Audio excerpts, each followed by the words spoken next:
Les essentiels de VMSUP, usinage rainure-feuillure et usinage moulure. Nous allons regarder deux commandes d'usinage.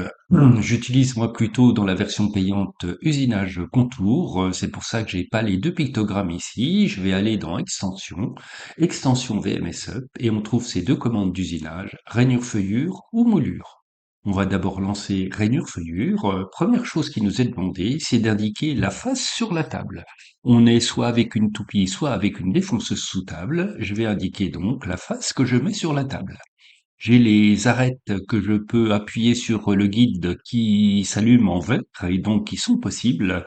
Je vais indiquer une première arête, puis une seconde arête. Je vais donc décider de faire une rainure sur ces deux arêtes-là. Une fois que le chemin de l'outil est choisi, il s'agit d'arêtes dans la même face et donc qui sont forcément coplanaires et en même temps continues. Je vais faire un clic droit souris, lancer l'usinage. À partir de ce moment-là, j'ai la boîte de dialogue qui apparaît. Je vais avoir la distance parement, c'est-à-dire la hauteur à laquelle va se situer la rainure. On va laisser par exemple 15. On va mettre une profondeur de 10 et une largeur de 10.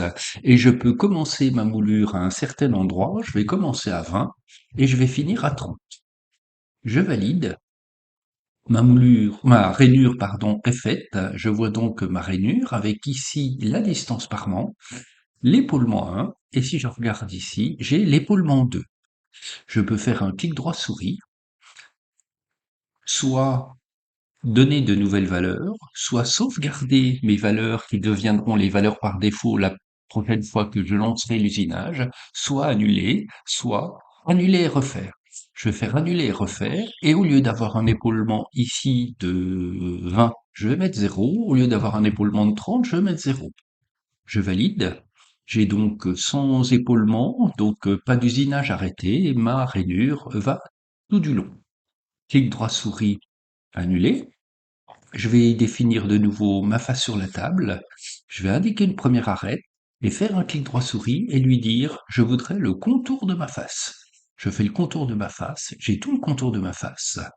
Clic droit souris, je vais donner de nouvelles valeurs et au lieu de faire une rainure, je vais faire une feuillure. Dans ce cas-là, l'arasement, la distance parement sera nulle. J'ai mis la distance parement à 0. Pas d'épaulement, je valide. Clic droit souris, lancer l'usinage. J'ai donc fait ma feuillure tout du long. L'extension rainure-feuillure est donc très facile à utiliser. L'extension moulure se trouve là également, donc j'ai l'extension moulure. Son déroulé est strictement le même. J'indique donc la face sur la table, les arêtes possibles s'allument. J'indique une première arête et je voudrais faire une moulure ici. Clic droit souris, lancer l'usinage. J'ai une boîte de dialogue qui apparaît avec les différents profils que je peux avoir. On va regarder ces profils. Je vais prendre dans un premier temps celui-là, ne pas mettre d'épaulement et lancer mon usinage. Je lance l'usinage. J'ai fait mon usinage suivant le fer que j'avais choisi en suivant donc le contour que j'avais indiqué. Je vais faire un clic droit souris, annuler. J'ai donc annulé mon usinage et je vais le recommencer. Je le fais à cet endroit-là. Clic droit souris, je vais définir des nouvelles valeurs. Je vais garder l'ensemble de ces valeurs, sauf changer le fer. Je vais prendre un chanfrein de 10, valider. Clic droit souris, lancer l'usinage. J'ai donc remplacé mon quart de rond et mes deux carrés par un chanfrein. À partir du quart de rond, je peux annuler mon usinage, clic droit souris, nouvelle valeur, je vais garder ce quart de rond là, mais je vais descendre l'outil. On va le descendre de 3 mm, je valide, j'indique donc l'arête que je veux voir, clic droit souris, lancer l'usinage, et on voit que j'ai pris moins de matière. Clic droit souris, annuler, clic droit souris, nouvelle valeur, au lieu de descendre l'outil, je vais avancer le guide, j'avance le guide, OK, j'indique toujours la face sur la table, l'arête contre le guide, je lance l'usinage et je m'aperçois que j'ai moins de matière de l'autre côté. Dans la version gratuite de VMSUP, on ne voit pas les profils dans le plugin. Par contre, si je clique ici Profil, je vais avoir les différents profils qui apparaissent dans une liste. Je vois donc ces profils, je peux donc les voir ici. Et donc, quand je survole cette partie-là, j'ai le nom du profil qui apparaît et donc je peux le retrouver dans la boîte de dialogue. Ce n'est pas tout à fait convivial, mais c'est déjà une bonne façon de choisir le profil. Dans ces différents profils, par exemple ici, je vois une plate-bande. Je vais donc faire une plate-bande en utilisant ce profil, moulure, le face sur la table. J'indique une première arête. Ensuite, à partir de cette première arête, je veux le contour de la face. Clic droit souris, lancer l'usinage. Je vais donc choisir une plate-bande qui est ici. OK, la plate-bande réalisée. Moulure est donc une extension très facile à utiliser.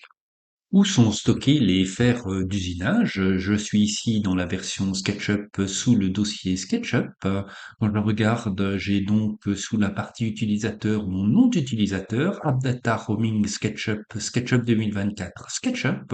C'est un chemin similaire à sur Mac.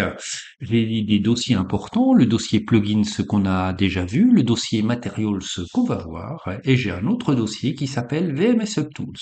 Je vais l'ouvrir et dans ce dossier, j'ai un dossier machining qui va comporter l'ensemble de mes fers. Les fers, ce sont deux choses. Un, on va regarder notre quart de rond et nos deux carrés qui sont ici. Deux choses donc.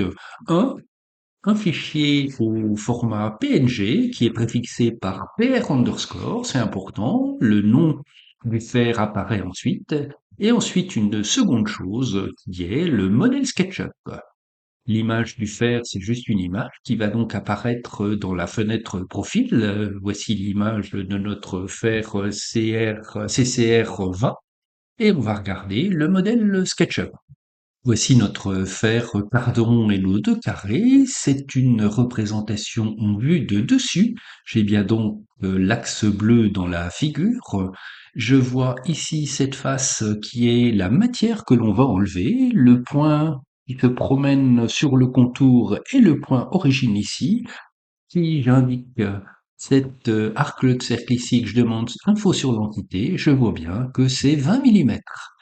Donc un fer, c'est donc un modèle SketchUp stocké en vue de dessus et on dessine une face, une seule, qui sera la matière à enlever. Je regarde à présent la plate-bande et je vois donc mon fer de plate-bande qui va me permettre donc, en se promenant sur ce point-là, d'enlever toute la matière indiquée en bleu. Très facile donc de créer les fers que vous voulez en les préfixant par PR underscore, le nom du fer, et ensuite on sauvegarde une image au format PNG et on sauvegarde le modèle SketchUp. Voici sur l'extension moulure. Voici pour ces deux commandes d'usinage rainure feuillure et usinage moulure de la version gratuite de VMSUP. Bonne utilisation de ces extensions VMSUP et à très bientôt.